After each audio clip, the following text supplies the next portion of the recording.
అధ్యక్ష ఎందుకు మొన్న ఎడ్యుకేషన్ పైన చర్చ జరిగిన హౌస్ లో ఎందుకు బయటకు వెళ్ళారు అధ్యక్ష? విషయాలన్నీ దాంట్లో చెప్పాం. మళ్ళీ ఆ రోజు ఎందుకు బైకాట్ చేశారండి మీరు?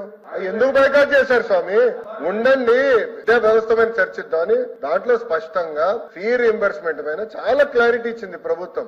మళ్ళీ ఇప్పుడు వచ్చి ఆ రోజు బైకాట్ చేస్తారు, ఇన్నరు, కనీసం నోట్ చదవరు. కాబట్టి ఇంకో కాపీ పంపిస్తా స్వామి, ఒకసారి నోట్ చదవండి, చదివిన మీరు అడగండి.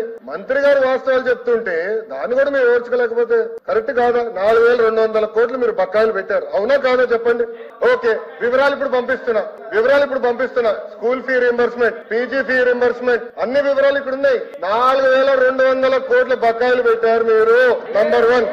నంబర్ 2, 2019లో ఆనాటి ప్రభుత్వం ఏదైతే బకాయిలు పెట్టారో మీరు ఎప్పుడు చెల్లించారండి? 16 నెలల తర్వాత చెల్లించారు. 16 నెలలు, ప్రభుత్వం వచ్చి 10 నెలలు అయింది. చెల్లిస్తాను నేను చెప్పా, హౌస్ సాక్షిగా నేను హామీ ఇచ్చా. చర్చలు మీరు లేకపోతే ఏం చేయాలి స్వామి? మీరు బైకాట్ చేస్తూ పోతే మమ్మల్ని ఏం చేయమంటారు? మీరు అడిగారు. విచిత్రం ఏంటంటే ఎడ్యుకేషన్ పైన చర్చకి మీరు అడిగారు. ఆ రోజు బీఎస్సీలో మీరు అడిగారు, మేము ఒప్పుకున్నాము, చర్చకు మేము సిద్ధానం. 3-4 గంటలు చర్చ జరిగితే మీరు లేకపోతే ఎట్లా? వాస్తవాలు ఏదైనా మీరు సిద్ధంగా లేకపోతే ఎట్లా?